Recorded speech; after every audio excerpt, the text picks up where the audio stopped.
Yo, what's up, everyone? You're tuned into The Culture. I'm Mike. He's Devo. Got our man Daps on camera. Yeah. Devo, episode 3. And it's a good thing. We're going at it this weekend. Got a lot of new music drop. Got some future. Sure. Got some Wiz we're going to talk about. Yep. But you said before the show that you had some news. And I swear, man, and Daps can run this back, if it's about Drake, I'm muting your mic. And like you said, we'll step back from Drake for a little bit. Yeah, we're a month quota. We ain't talking about Drake for a month. Who knows? Drake might just... Look, you're going to mute my mic, I guess. But we talked about this. It's going to be brief. I know we said no more Drake for like the next month, but we have to talk about this. The numbers, insane. I did not think it would be this crazy. Over 1 billion streams in the first week. Currently on the second week, approaching 2 billion streams. I mean, streaming is fairly new to the industry, so we can't compare it, but no one's ever accomplished that so far in the streaming industry. On top of that, one of the things I wanted to mention about this is last episode we had mentioned, Drake's done with Cash Money. He's out the deal. He says it on the album. But lo and behold, today I find out that instead of being the boss that we thought he would be, go over and run OVO through Warner, he has decided that he wants to re-sign at Universal, but directly to Universal. So no more Cash Money, no more middleman, no more cutting the pie, no more signed to one guy, to another guy, as Pusha T would say. It's directly to Universal and Drake. I don't get it. I don't get it either. I mean, we said it on the last episode. You have a chance to be the Don. He wants to talk about, OVO Mafia, mob ties, whatever. This is your chance to be the Don, and you just squandered that.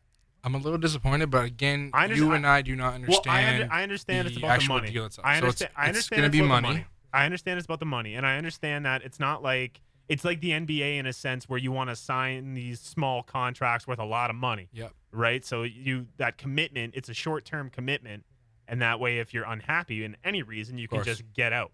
I get it's that. A money thing at the end of the day. Like sources have told me that the last little bit of Drake's deal with Cash Money, he received $20 million per album. Now with the Cash Money situation being put on hold, that deal is done. Directly, he's probably going to be making upwards of $30 million per album.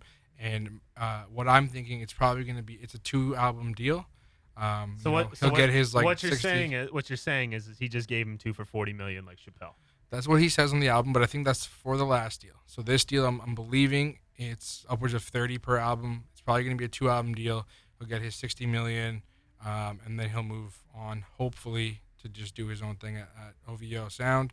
Another person had mentioned why he didn't sign directly with Apple and be the first artist to be signed directly with a streaming label, since Apple already takes care of his distribution for music videos. I just think it's too unstable at this point to sign with a streaming company. That'd be like someone signing with Spotify. I don't. It's a thing. People are already doing it. But I guess it's shady, and maybe it's shady to me because I'm just not used to it. I'm used to the Interscopes and the Universal or in the Atlantic Records But think of it this way, right? Like, so because we didn't have streaming services before, it was Atlantic Records would put out a CD, right? Or a vinyl, whatever. Now, because they are directly dealing with Spotify and Apple Music anyway, so it's me being signed to this label who's distributing it to them, who's making money off them, and it goes back and funneled. It's like, just cut that whole thing out. It's me and the streaming service now. That's what people want. That's what people are doing. People aren't buying CDs. People aren't buying records anymore. It's tough. So, well, and that, you know what? That might be the reason why Spotify is always 3-4 hours late to the party to get new albums. I mean, Drake did sign his distribution deal with them. Views and More Life were on Apple Music before they were on Spotify. Again, I don't know what happened with the Scorpion album. Because obviously the process would be, the record label to the distributor. Yep. And I guess if you have a better understanding with a different distributor, then they're gonna get the first spot. They're gonna get the first cut. Yeah. So they're gonna get, Drake's deal I think was like $20 million to distribute to Apple Music first. Right. Other artists have done it. Taylor Swift being one of them. Kanye West did it with Tidal for Life of Pablo.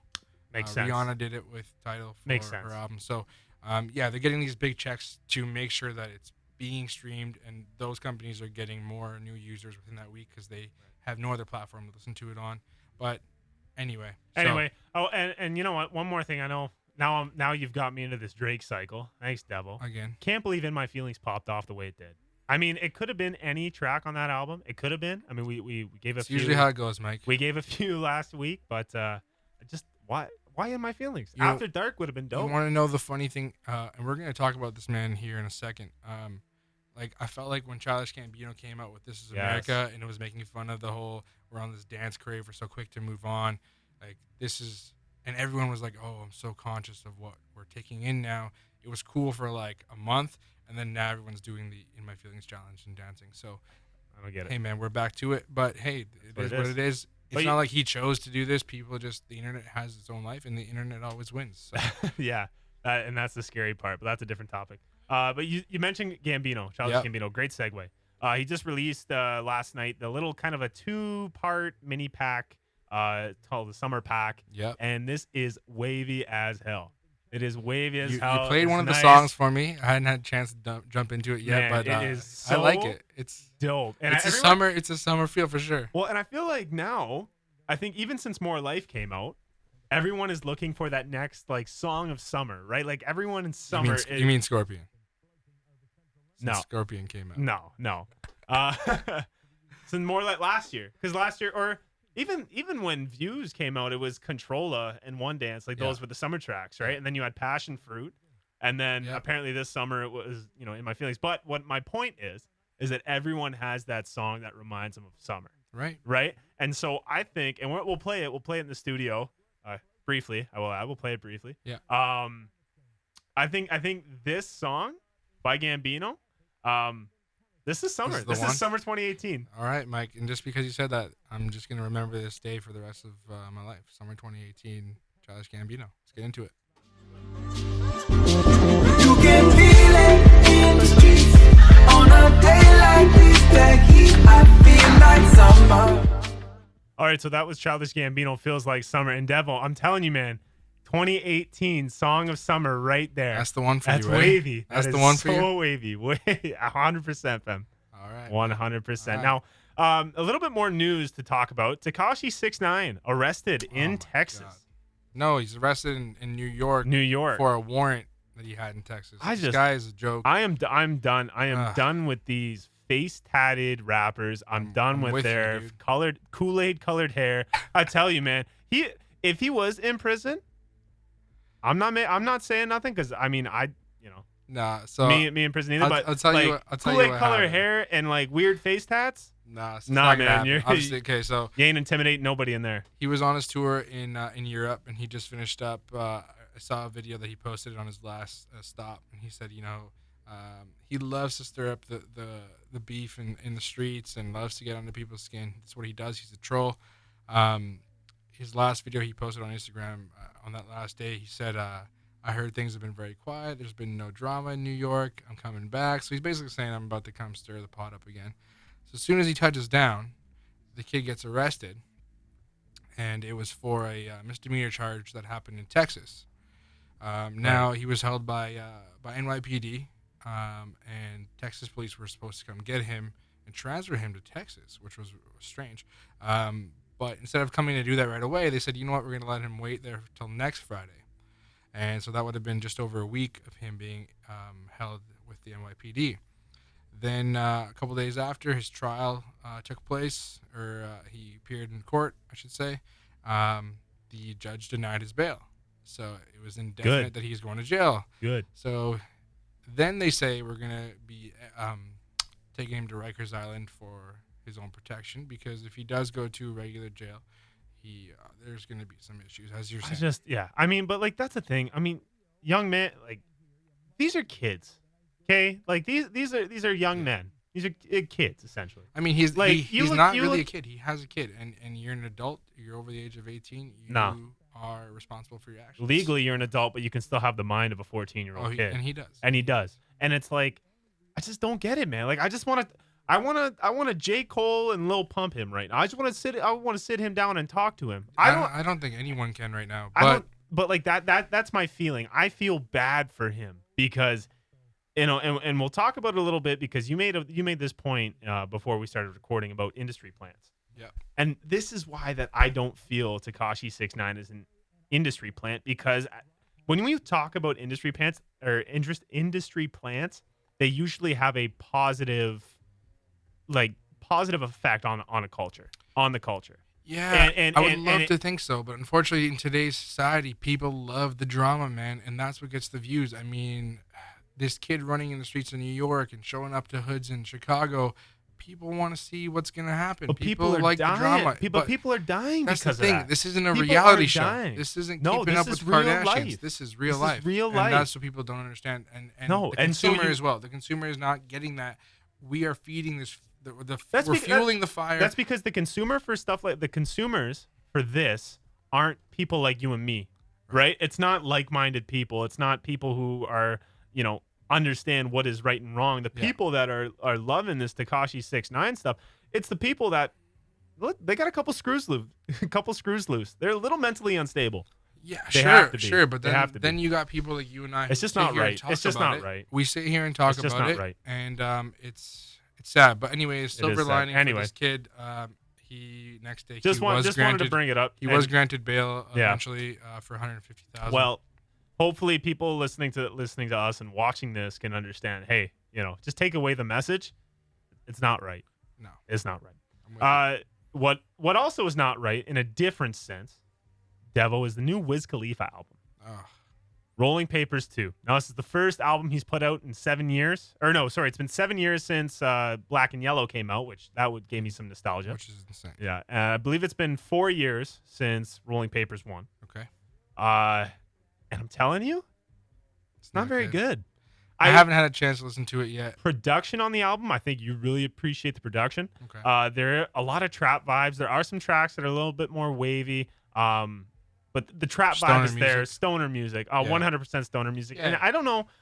It's to be expected. It is to be expected. It is Wiz. It's just not my style of music. And I mean, there are some throwaway tracks in the album. There are some good tracks as well. I know Wiz himself, I think he told XXL that his favorite verse on that album was Bootsy Bellows. Okay. Bootsy Bellows, and that had like more of a wavy vibe to it, and he rapped his ass off. That's like a strip club or something, isn't it? It might be. A gentleman's club or something? Probably. But I'm just saying, I think Wiz, I don't think he's got any more. I think people are starting to like grow past his music. You know what I mean? I don't see consumers really jumping on this. Like I see that, handful of stoners that are still kind of lurking around in like their mid-20s that remember the Black and Yellow Wiz. Sure. I don't see him hitting with the up and coming generation, from like that consumer age from like 16 to 20. No, because they got people like Tekashi 6ix9ine. No, exactly, which is scary as all hell. But and then you got like people from like us like 22 to 28 that are just like, right. I'm getting past this too. So yeah, I mean, there was a point in time where we all loved Wiz and he was different and he was putting out that whole stoner music, and it was a different vibe, and we liked it. But, man, I tell you, I'm not a fan of Wiz anymore.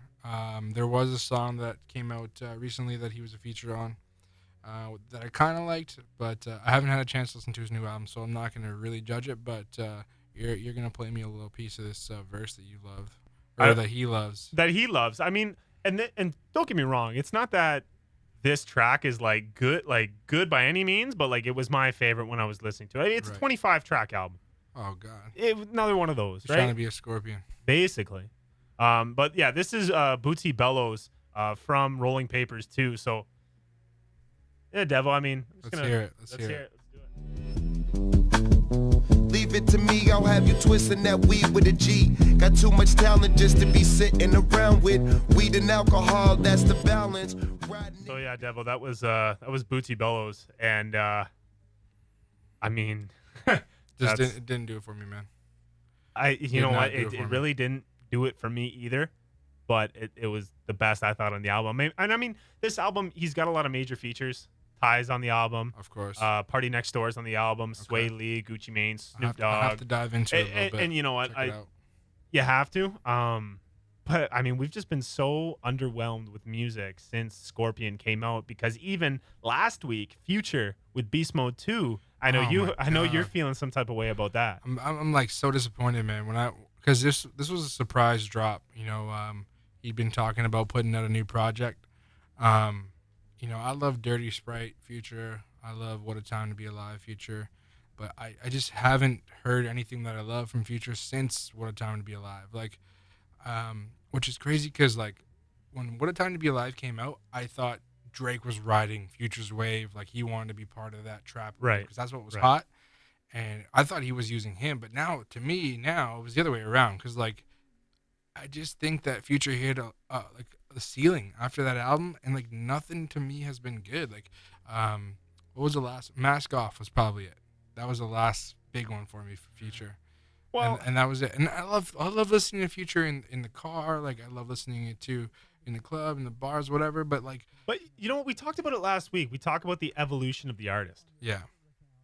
Is there really anything different about Future from Dirty Sprite to now? No. I mean, to be honest, you look at the early stuff. Let's go to a track. You bring up that collab he had with Drake. Let's go to early. Let's go with Tony Montana.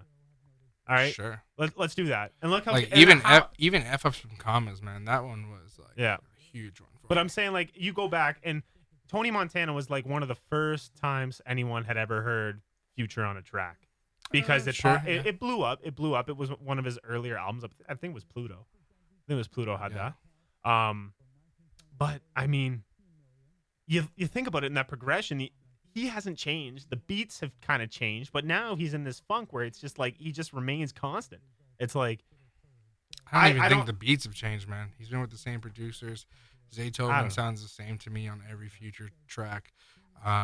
It's just, and you know what? Maybe I'm comparing it to too much stuff that I've been listening to, and we've had a crazy 2018, mixed with the good music stuff and the Drake stuff, and some good singles from other people coming out, and new artists emerging, and maybe I'm just not into it as much as I used to be. Maybe. But man, I took a listen through it, and it just sounds like throwaways.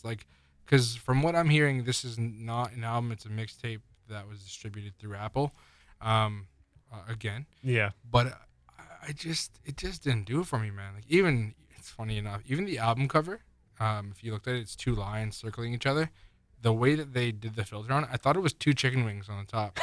I swear to God, I was like, why is there? I'm like, okay, maybe this makes sense. It's a Future trap album. There's chicken wings. Gave me that chicken and beer vibe from Luda. But then I looked at it, I was like, oh, it's two lions, but I don't know why they're red or orangey red. Trust me, man. The whole thing was bad. Album cover art, the songs, the production was basic. That's it. Moving on. You know what? I didn't even.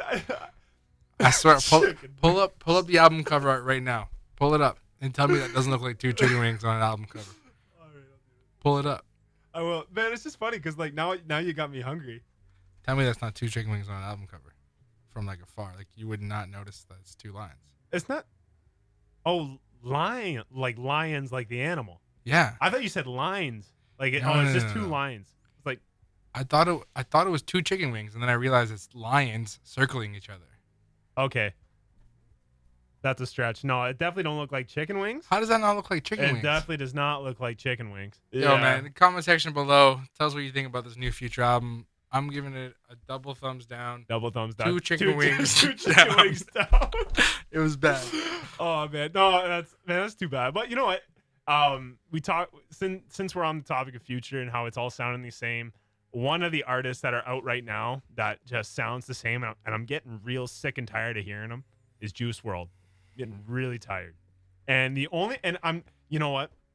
I shouldn't be that blunt because I do respect the music. I do respect the fact that he's working at it. He's putting out his music, and he's putting it out at a pace right now where he wants to get recognized. I mean, but with that said, it's all sounding the same. It's all the same message. I don't know who hurt this. How many relationships has ended badly for this man?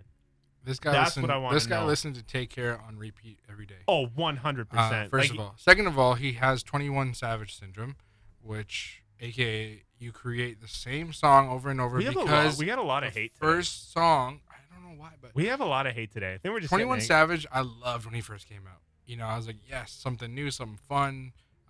But then he was like, oh, this song worked. Let me just make another one of those. It doesn't work like that anymore. You know, like everyone's trying to mimic the thing that made them pop off and do it over and over and over. And it doesn't work like that anymore. That's not really fair. Okay, that's not fair to Juice WRLD in the sense that he just started, so he hasn't really even gotten a chance to, like. But I mean, so did 21. Like, he's only really been so I guess in the spotlight for a in couple the music years. Industry, a lot of it is what have you done for me lately? And I guess it's like that's you're what right, it is. You're right. It's like, okay, you put this out and you put the same thing, and then you do the same thing again. It's like let's hear something different, and we don't. For these new artists coming out within the streaming era, you don't have a chance to have one album sound different than the other. Everything happens so fast. You have to. Everything. Yeah. I mean, even look at like Scorpion dropped a week ago, and I'm already done with it right now. Like I'm gonna let it sit. I'll go back to it later on when I travel. I'll listen to it. Really? Like, I move on too quickly, and that's just because of the era that we're in. Do you have commitment issues to music?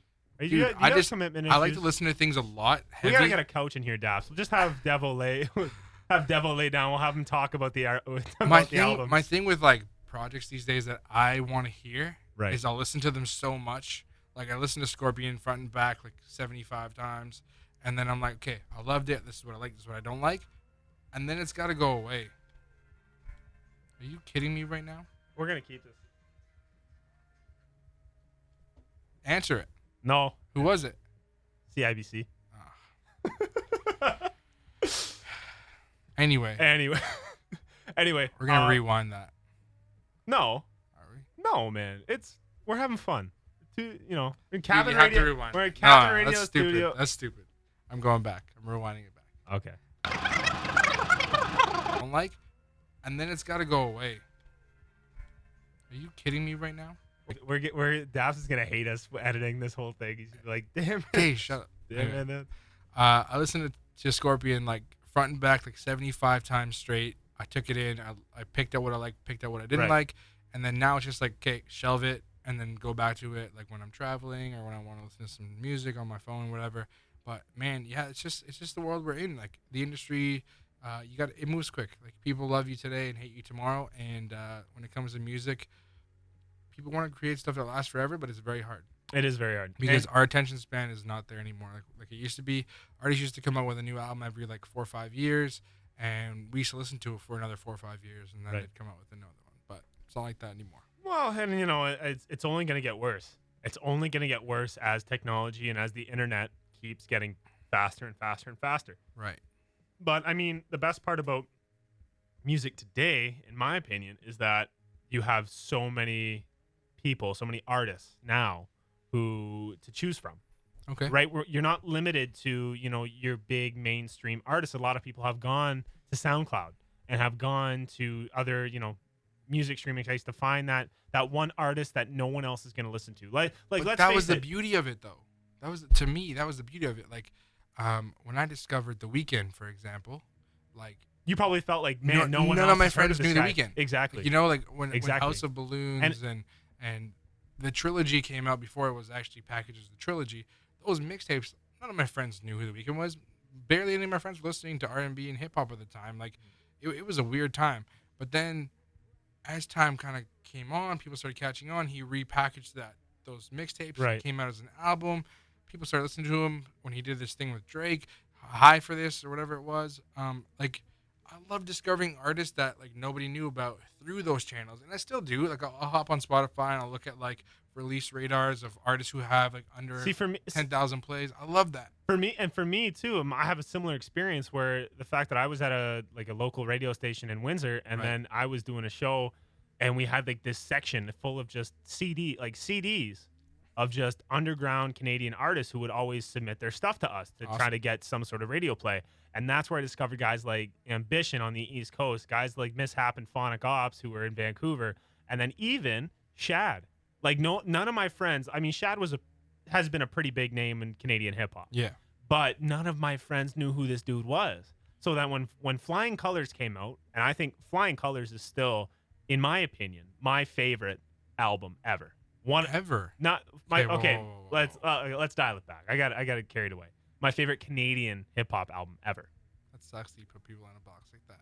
But hey, that's just the truth. Hey, it's the truth. Well, man. I you know what? I'm a truthful guy. I'd rather be so truthful. you're telling me you like that album more than any Drake album? Yeah. I mean, that's because I bold. discovered it. That was my right, because you have a personal attachment to it. That was my connection to it. And I dare you to go and listen to Flying Colors and not think from front to back, this is an absolute classic. A classic. I have moments like that. I have artists like that. Speaking of which, shout out Shad. The Fool Part 1 dropped, and I thought Shad is Canada's version of Chance the Rapper. Okay. My opinion. Sure.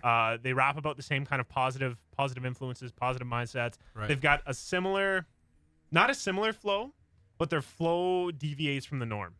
And it's just like a lot of people, and they deviate from the norm in such a unique way that like I think people, they listen to it and they just get hooked. Okay. So that's where I draw that. That's where I draw that I have to comparison. jump into that one too. But yeah, the Fool Part 1. I can't wait for the Fool Part 2. Shout out Shad, man. Shout out London, Ontario. Hey. Shout out Southwestern Ontario. All right. I'm all about Ontario. Sure. What else, man? What else we got? What else? You want to talk about? You mentioned you want to talk about some political views today. Something newsworthy that happened that found out today. Al Jazeera had it. Emmett Till. For those who are unaware about Emmett Till, in 1955 in rural Mississippi, 14-year-old Emmett Till was tortured and he was killed. Right. Little black teenager, and he was killed because it was alleged that he had whistled at a white woman and made a sexual advancement toward her. It's crazy. Years later, after it was after it had gone to trial and the people who were involved in Emmett Till's death were acquitted, the woman who had made the alleged comment, or who had made the comment, this is the woman who supposedly got whistled at. Till, okay. Yeah. Had recanted her story. Yep. Well, recently the Supreme Court in the United States has reopened the case and has found inconsistencies with the way it was handled. So people. This is 1955. This is 1955. This woman's got to be pretty old. Yes. Yeah. She's in her 80s. And 80s, 90s. She's just now coming out. No, she had recanted her story a while ago, and they had reopened the case a little bit in the early 2000s, then closed it. No, they're reopening it again, and I hope this is where we can finally get some justice for Emmett Till, and we can convict the people who killed the 14-year-old boy. And the reason I want to bring this up is, are these people still alive? No, they're long dead. Okay, so does it even really make sense at this point? Besides, no, besides closure for the family, it would be closure for the family, and this would be a big win for civil rights. But I mean, I think he was 14. Emmett's parents are probably dead as well at this point. Probably. But the point is here, Devo, is that this civil right, this moment in American history, right, was one of the defining moments in the civil rights movement. Okay. Because it is said, and I'm actually getting the book. I bought the book today. The blood of Emmett Till. Mike reads, guys. I do. It was said that the reason Rosa Parks did not get out of her seat on the bus was because of what had happened. Yeah, protesting against Emmett Till, or for Emmett Till. And then obviously we know what happened there. Then Martin Luther King comes with the bus boycott. Then the civil rights movement happened. And now, definitely big factors to where we are today as a society. There's still a long way to go. For sure. Still a long way to go. But I pray for justice. I hope that I hope that Emmett Till gets, and his family, and just, the African American people as a whole get the justice that they so rightfully deserve in this case. For sure. So anyway, I just wanted to bring that up. Devo, man, I think that's all we got. We're going to keep it short and sweet today. That's it. We had a long episode 2, breaking down Scorpion. So this episode, we're just going to keep it short and sweet. Hopefully you guys liked it. You can check us out on different platforms as well. Instagram, Twitter, and Facebook at Talk the Culture. Also, if you want to watch this full episode on YouTube, you can take a look at The Culture with Mike and Devo. We are also on the podcast app, we are. Apple. Yeah, we are. So shout out to Apple for letting us on there. Shout out Apple. You can watch the full episode as well as just listen to it if you just want to hear the audio. Again, just search up The Culture with Mike and Devo. You can subscribe to it. Hit that like button, comment down below what your thoughts are, and some of the stuff you want to see us talk about and break down on the next episode. That's all we got for today. I'm Mike. He's Devo. Daps on camera. You've listened to The Culture.